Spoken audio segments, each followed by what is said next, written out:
I have been waiting for this movie to come back to any streaming service, and finally, Hulu has dropped it again. It is Blood In, Blood Out, released in 1993. I have my hot Cheetos, and I am ready to discuss this goddamn movie. Now, first, I want to say Blood In, Blood Out is far more than a gang movie. If that's what you think you're getting into, there is so much more to it than that. It's a film about family, identity, and consequence. Every single aspect of this film is capturing Mexican culture, from loyalty, family, addiction, gang life, prison, and long-lasting consequences of the choices we make through the lives of three cousins. It is Miklo, Cruz, and Paco. The film shows how one night can alter the course of multiple lives forever, leading individual souls on paths that will change them for better and for worse. Now, the film opens with him, so we're gonna have to talk about him. Let's start with Miklo, who really does struggle throughout the film finding his identity on the outside, especially with his family, but successfully does manage to find himself in the prison system, which is the most interesting part. Miklo really is somebody who's caught between his white father's genes and his Mexican heritage. He spends most of the story trying to prove himself, prove that he actually belongs. His path leads him to prison, where he successfully and fully embraces himself in the violent world of La Onda. On the outside, Miklo was constantly trying to prove himself. He always had to, especially with his family, especially with his cousins. In prison, it's sad to say that's actually where he does find his place once he makes his way. And that's what always fucks me up mentally. Because the people that should have made him feel safe, his family, they gave him a huge identity crisis. He constantly had to prove himself around them. But the people that should have made him feel fear are the ones that actually made him feel accepted. They're the ones that made him whole. That is what makes Miklo so fascinating, seriously, because he is both a victim and a predator. He is shaped by the prison system and the need to earn acceptance. His family placed the burden on him to constantly try to prove himself, and prison became his home, his family, his life, but at the cost of making him hard, ruthless, jaded. The film portrays prison culture not very glamorous, but as a brutal environment where loyalty, identity, and survival become everything. And it's in prison where Miklo excels, because prison is the only place he is valued and he is accepted. Now we can talk about Cruz, and I just want to say Cruz is my man. I absolutely love him. He is the heart of the film. But sadly, the heart demands the most blood to survive. In this film, we see him portrayed as the addiction, the talent, and finally, he is the one who gets redemption. Cruz is in many ways the heart of the film. He begins as a gifted artist with unimaginable potential, but after a brutal beating by a rival gang, he is left with severe chronic pain. And unfortunately, that does thrust him into drug addiction, to be more specific, heroin addiction. Because of his addiction, it leads him down a very dark path. Now, one thing about Cruz, he was very accepting of pretty much everybody. He did also take part in sort of isolating Miklo, but he was not as hard on him as Paco was, or the rest of the family. But Cruz had this appeal about him. He was very, very well respected, especially by his little brother. And unfortunately, in the film, he is the reason his brother dies. His addiction and the fact that his little brother idolized him. He wanted to be like him. Of course, little brothers always want to be like their cool older brother. And in this case, that leads him down, that kills him.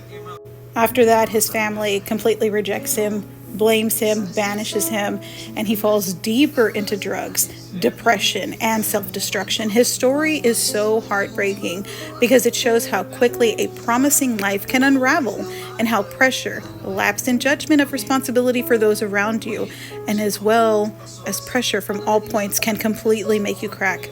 At the same time, Cruz does represent hope. He eventually does recover, and he demonstrates that addiction does not have to be the end of a person's story. He reclaims his talent, his dignity, his future, and his journey reflects a reality that many families know firsthand. Addiction destroys lives. It destroys fucking families. But healing is possible. Redemption is possible. Now, I'll be the first to admit I am a day one Paco hater. Paco's bitch ass. I know he is widely loved, but I honestly think it's because he is He is portrayed by an extremely handsome actor. That's the only reason, because there is no denying that he represents everything wrong in that sort of macho man bullshit. The toxicity that he has, he just gives it out relentlessly. The guilt he feels, as well as he just throws that shit around. The escape he made into a better life, but still, he's unable to escape himself and his fucking past. Watching the film, there is no denying that Paco really is the catalyst for much of the tragedy that we see. He is the one that put everything into motion. He's hot-tempered, reckless. He is the main one that set the events into motion that ultimately send Miklo to prison. And he definitely contributes to Cruz's downfall as well. Yet, as fate would fucking have it, Paco is the one who receives a legitimate path out. After he caused so much destruction, he was given the choice, go to prison or go to the Marines. He chooses the Marines, and he is the one that is given the chance. But he refuses to accept any accountability as the years go on. He becomes a police officer and he builds a stable life, but he is never able to escape the guilt of what happened to his cousins and his part in it all. Yes, we are all responsible for the paths that we lead, but we still have to acknowledge that we take part in determining the paths of those around us based on our actions, our hatred, our toxic behavior, the support that we may or may not give, or even our rejection. His success is bittersweet because he is the one that lives with the knowledge that he was able to move forward. He was given so many chances after being such a fucked up person. He was able to escape, while every single other person who he loved suffered the consequences of his actions and demands. Honestly, what makes the film so powerful is the fact that none of the characters are necessarily good or evil, except for Paco's bitch ass. That's just my personal bias. I really cannot stand him. But anyway, each one is flawed, human. They're shaped by circumstances beyond their control and sometimes within their control. The movie presents a set of realistic scenarios with very real and difficult questions. How much of our lives is determined by our choices or by the choices of others? How much of our lives is determined by where we were born, who we were born to, and what opportunities we were given? Can people truly change?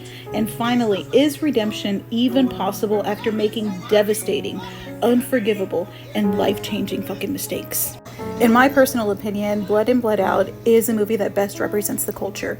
It resonates because it treats its characters with empathy, and it designed them with a personal signature many of us will recognize. I have family members like Cruz. I have family members like Miklo, and I know people, unfortunately, like Paco, And so it's one of those movies that I truly believe represents all three sides of the triangle when it comes to Mexican culture, family, and everything that could possibly spawn from it. The film definitely does not excuse anybody's actions, but rather it helps us understand them.